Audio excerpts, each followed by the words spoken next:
Good morning students. जो topic आज हमने बिजनेस कम्युनिकेशन में डिस्कस करना है वो है communication barriers and improving communication. जो बैरियर्स कम्युनिकेशन में आते हैं वो हम इसमें पढ़ेंगे कि क्या मिसअंडरस्टैंडिंग्स या ऑब्स्टेकल्स या रुकावटें कम्युनिकेशन में आती हैं। तो सबसे पहले हम इसमें देखेंगे कि कंटेंट्स क्या क्या पढ़ने हैं। हमने इंट्रोडक्शन पढ़ेंगे कि कम्युनिकेशन बैरियर्स होते क्या हैं और वो किस वजह से आते हैं। डेफिनेशन क्या है कम्युनिकेशन बैरियर्स की या बैरियर्स टू कम्युनिकेशन की। अलग अलग तरह के बैरियर्स कौन से होते हैं, टाइप्स ऑफ बैरियर्स। और उसके बाद हम देखेंगे कि हमने इन बैरियर्स को इम्प्रूव किस तरह से करना है, इन बैरियर्स को हमने हटाना किस तरह से है जिससे हमारी कम्युनिकेशन इफेक्टिवनेस बढ़ जाएगी। तो इंट्रोडक्शन में हम देखेंगे communication is a very common concept in everyday life. ये हम सबको पता है कि एवरीडे लाइफ में जो कम्युनिकेशन है ये बहुत कॉमन कंसेप्ट है। हम हमेशा कम्युनिकेशन का यूज़ करते हैं। हम घर में भी कम्युनिकेशन यूज़ करते हैं, वर्क प्लेस पे करते हैं, ऑर्गेनाइजेशन में करते हैं, हर जगह पे कम्युनिकेशन का यूज़ करते हैं। कोई भी काम या ऑपरेशन या फंक्शन इफेक्टिव कम्युनिकेशन के बिना सक्सेसफुल नहीं हो सकता। तो ये जो इफेक्टिव कम्युनिकेशन हम पढ़ते हैं ये इसलिए पढ़ा जाता है क्योंकि हर ऑर्गेनाइजेशन में जो सक्सेस है वो कम्युनिकेशन या इफेक्टिव कम्युनिकेशन की हेल्प से ही होती है।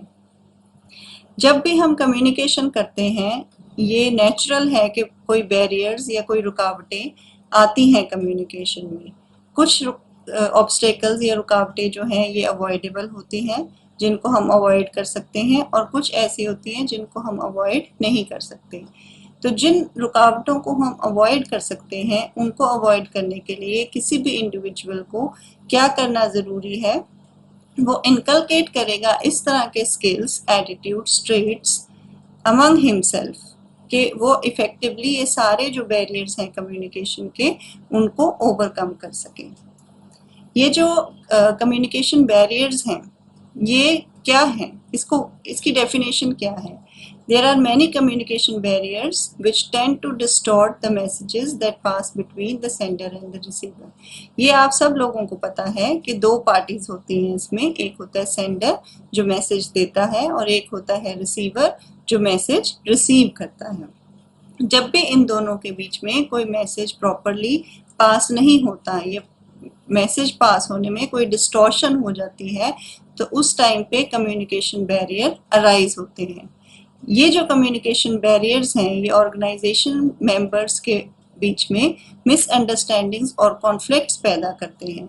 ये जो बैरियर्स हैं ये कहाँ कहाँ एग्जिस्ट हो सकते हैं, सेंडर पे। सेंडर जब मैसेज दे रहा है कोई ऑब्स्टेकल आ गया, कोई रुकावट आ गई या किसी वजह से वो प्रॉपर मैसेज नहीं दे पाया, या in the transmission of the message जब मैसेज ट्रांसमिट हो रहा है, जब मैसेज एक जगह से दूसरी जगह पे ट्रांसमिट किया जा रहा है तब भी बैरियर्स आ सकते हैं। रिसीवर के जगह पे बैरियर्स आ सकते हैं, रिसीवर को अच्छे तरीके से समझ नहीं आया या कोई फिजिकल बैरियर्स हैं, नॉइज है बहुत ज़्यादा या कोई भी इस तरह का बैरियर है जो रिसीवर के एंड पे है, या फिर फीडबैक में भी बैरियर्स आ सकते हैं। तो टाइप्स ऑफ कम्युनिकेशन बैरियर्स क्या होते हैं। सबसे पहला होता है सिमेंटिक बैरियर्स जो लैंग्वेज से रिलेटेड होता है। फिर आते हैं इमोशनल और psychological barriers, then physical barriers, organisational barriers, cross cultural barriers and personal barriers. ये सारे बैरियर्स हम अभी डिटेल में डिस्कस करेंगे। सबसे पहले आते हैं सिमेंटिक बैरियर्स। सिमेंटिक बैरियर्स जो हैं they are related to language. तो semantic barriers refers to the misunderstanding between sender and receiver arising due to the different meanings of words and other symbols used in communication। तो जब भी हम language की बात करते हैं कोई भी इस तरह के वर्ड्स अगर यूज किए गए हैं जिनके दो या उससे ज़्यादा मतलब हो सकते हैं या कोई इस तरह के सिंबल्स यूज किए हैं जिसकी वजह से जो सेंडर बताना चाहता है रिसीवर को वो प्रॉपरली रिसीवर तक नहीं पहुंच पाया या रिसीवर उसको प्रॉपरली नहीं समझ पाया, तो वहां पर सिमेंटिक बैरियर्स अराइज हो जाते हैं।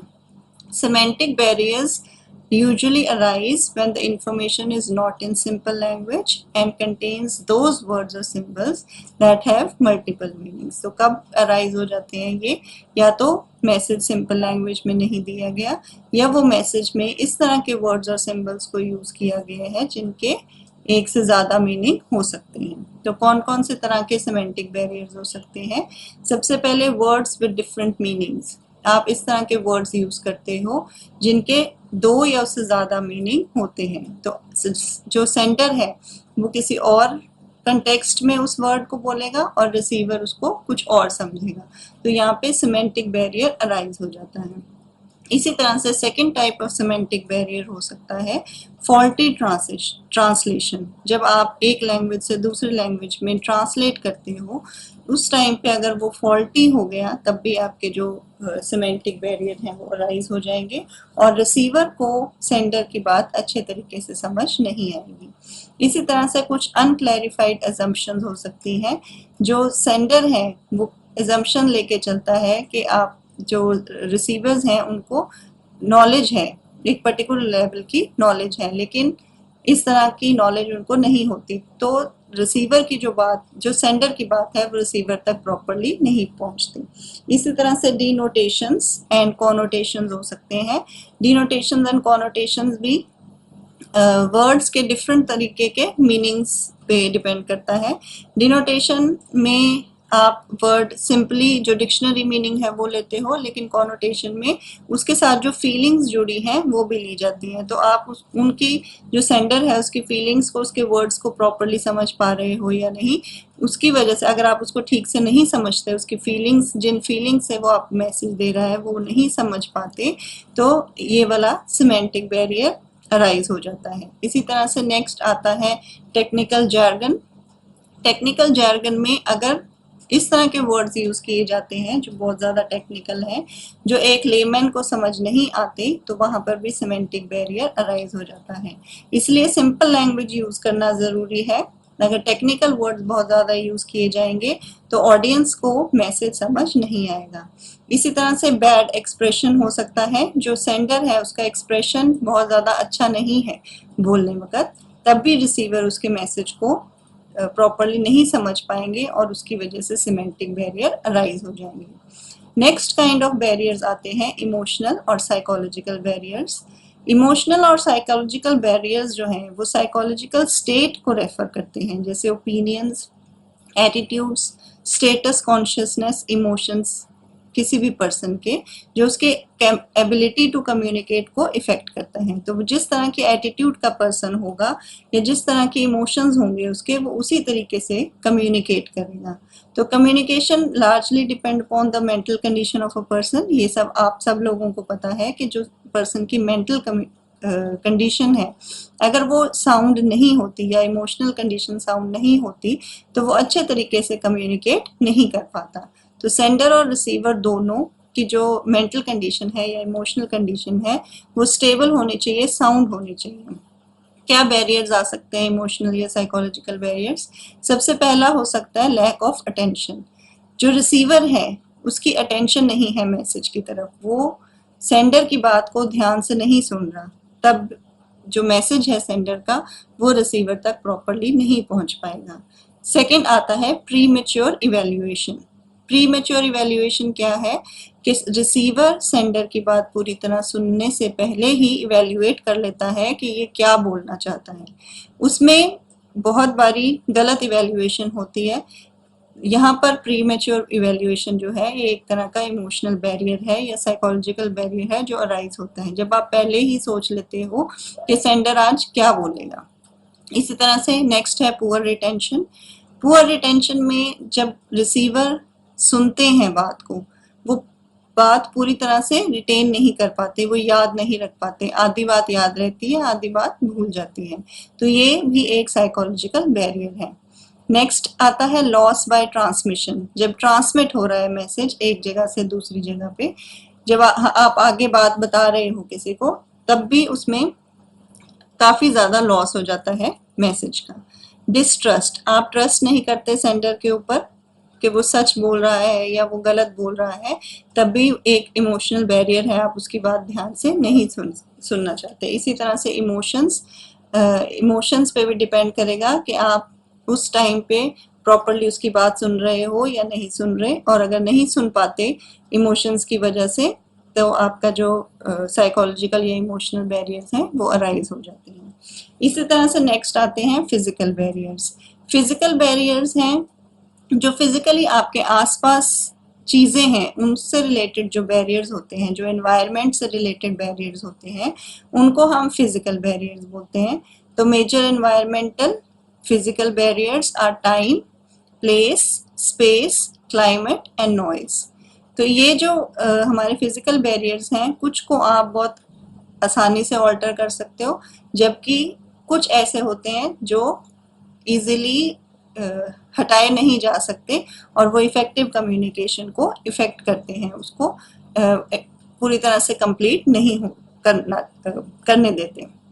So these factors may just cause distraction, leading to inattentiveness or totally alter the message, causing miscommunication. तो इनकी वजह से क्या होता है, डिस्ट्रैक्ट हो जाते हैं, इनअटेंटिवनेस हो जाती है और मिसकम्युनिकेशन अराइज होती है।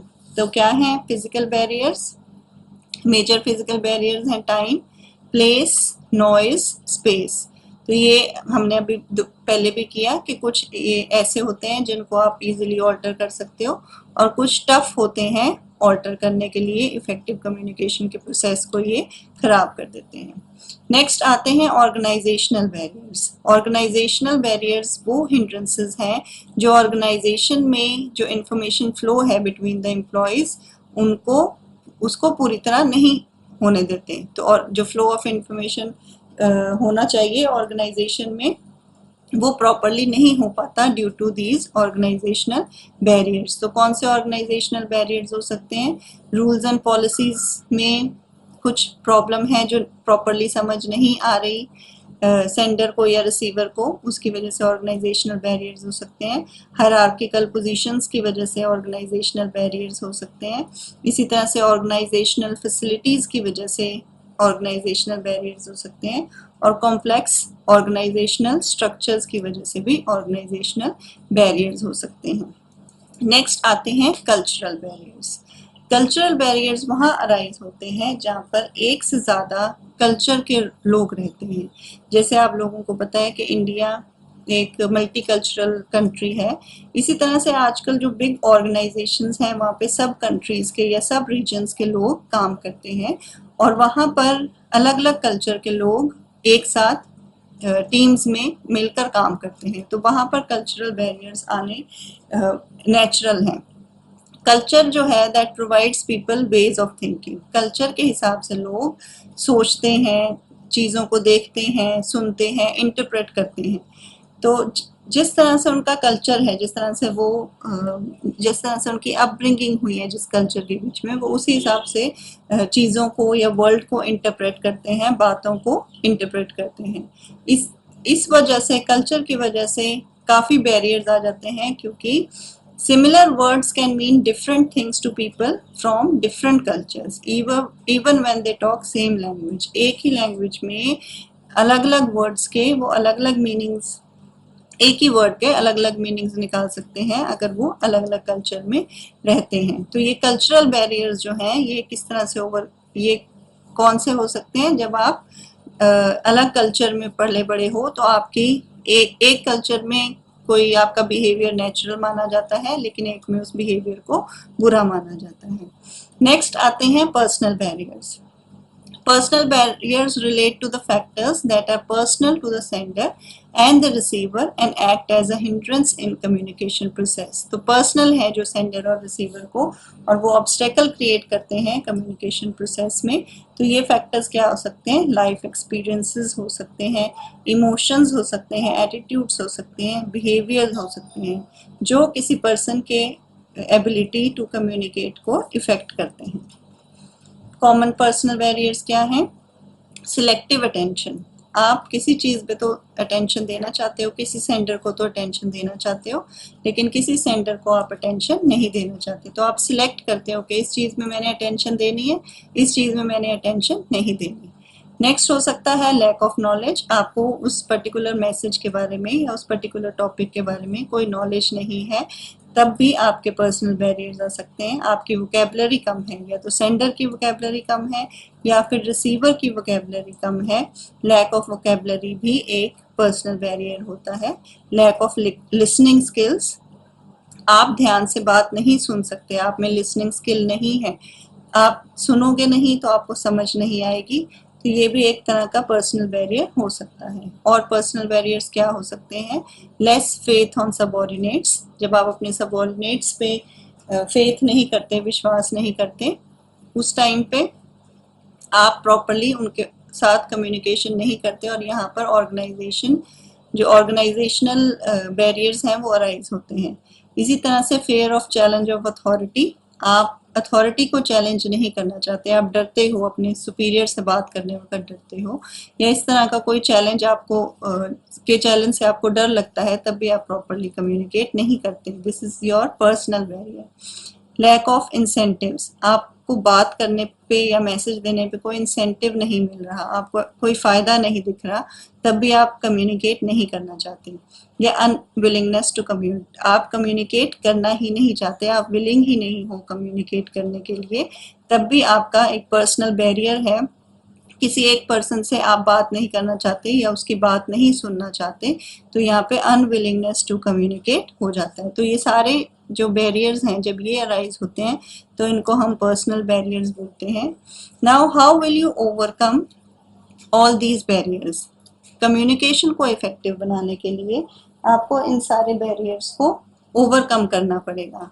जब आप इन बैरियर्स को ओवरकम कर लोगे, तब आपकी कम्युनिकेशन इफेक्टिव बन जाएगी। और किसी भी बिजनेस ऑर्गेनाइजेशन को सक्सेसफुल बनाने के लिए कम्युनिकेशन इफेक्टिव करनी बहुत ज़रूरी है। तो क्या करेंगे इसके लिए? हम सबसे पहले कनेक्टिंग विद ऑडियंस, ऑडियंस को स्टडी करना है। हमने सबसे पहला जो हमारा काम होना चाहिए, या सबसे पहला जो स्टेप होना चाहिए हमारा, वो होना चाहिए कि हमें पता है कि हमारी ऑडियंस कौन है।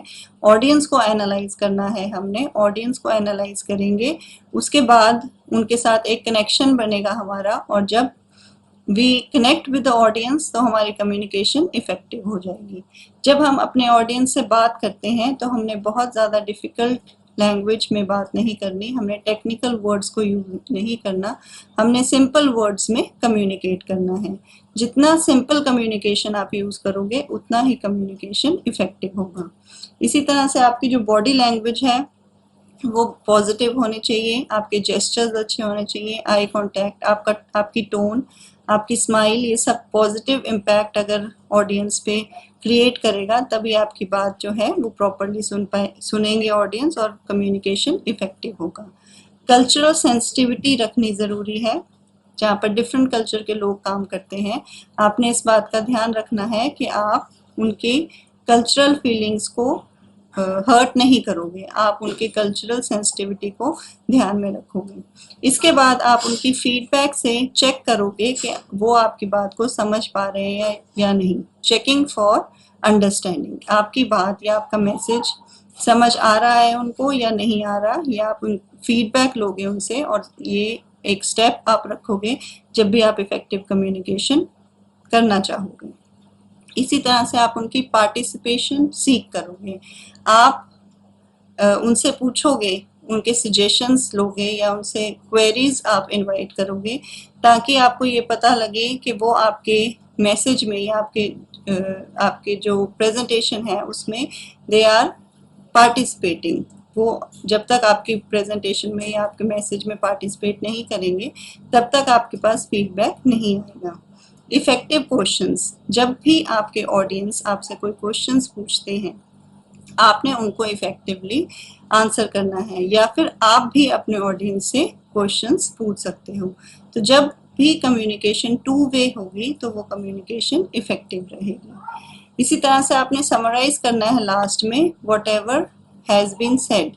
तो जो भी कुछ आपने अपनी प्रेजेंटेशन में या अपने मैसेज में बोला है, लास्ट में उसको आप समराइज करोगे, ताकि जो रिटेनिंग पावर है आपके ऑडियंस की वो इंक्रीज हो। जब आप की पॉइंट्स को रिपीट करते हो तो ऑडियंस को याद आता है कि आपने पूरी प्रेजेंटेशन में या पूरे मैसेज में क्या क्या बात करी है। तो हमने आज क्या क्या किया, हम भी रिपीट कर लेते हैं एक बारी। कम्युनिकेशन बैरियर्स क्या होते हैं, हमने ये डिस्कस किया कि जब भी कोई फ्लो ऑफ इंफॉर्मेशन में हिंड्रेंस आती है या ऑब्स्टेकल आता है या डिस्टॉर्शन आता है सेंडर और रिसीवर के बीच में, तो हम उसको कम्युनिकेशन बैरियर बोलते हैं। डिफरेंट तरह के कम्युनिकेशन बैरियर्स हमने पढ़े, जैसे semantic barriers, physical barriers, organisational barriers, cross cultural barriers, psychological barriers, और उनको किस तरह से हमने ओवरकम करना है, अपनी कम्युनिकेशन को किस तरह से इफ़ेक्टिव बनाना है, ये हमने आज के लेक्चर में डिस्कस किया। आई होप कि आप लोगों को ये जो कम्युनिकेशन बैरियर्स है और हाउ टू इम्प्रूव कम्युनिकेशन है, ये टॉपिक अच्छे तरीके से समझ आ गया होगा। Thank you students. आज हम बैरियर्स ऑफ कम्युनिकेशन या कम्युनिकेशन बैरियर्स के इम्पोर्टेंट क्वेश्चंस डिस्कस करेंगे। इसके इम्पोर्टेंट क्वेश्चंस देखिए आप। सबसे पहले शॉर्ट क्वेश्चंस हैं। शॉर्ट क्वेश्चंस में आपका फर्स्ट क्वेश्चन है, what is meant by miscommunication? How does miscommunication barriers arise? Second question जो आपने करना है वो है, how does language act as a barrier to effective communication? Third question है, एक्सप्लेन सिमेंटिक बैरियर्स। ये सारे शॉर्ट क्वेश्चंस आपने करने हैं। लॉन्ग क्वेश्चंस में आप क्या करेंगे? सबसे पहले, what do you mean by communication barriers?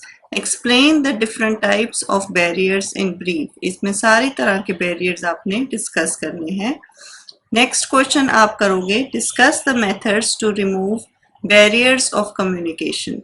तो ये दो मेन पार्ट्स हैं इस चैप्टर में, जिसमें आपने कम्युनिकेशन बैरियर्स के टाइप्स और उस डिस्कस करने हैं, और सेकंड के इन कम्युनिकेशन बैरियर्स को आप किस तरह से रिमूव करते हो मिसकम्युनिकेशन रिमूव करने के लिए या कम्युनिकेशन को इफेक्टिव बनाने के लिए।